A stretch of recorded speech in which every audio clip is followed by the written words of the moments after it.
बेहतरीन बातें बताने जा रहा हूँ। अगर आप इन पे अमल करेंगे तो आप सेहतमंद भी रहेंगे और इंशाअल्लाह ताला आप कभी बीमार भी नहीं।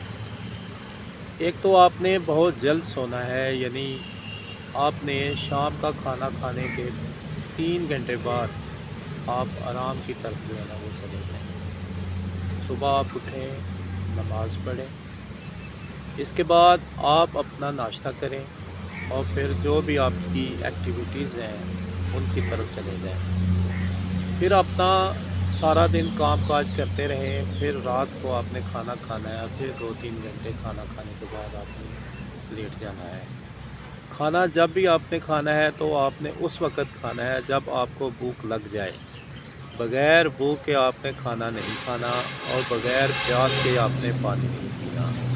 अगर आप इन बातों पर अमल करेंगे तो इंशाअल्लाह ताला आप ज़िंदगी में ना तो कभी बीमार होंगे और इंशाअल्लाह ताला आप सेहतमंद भी रहेंगे।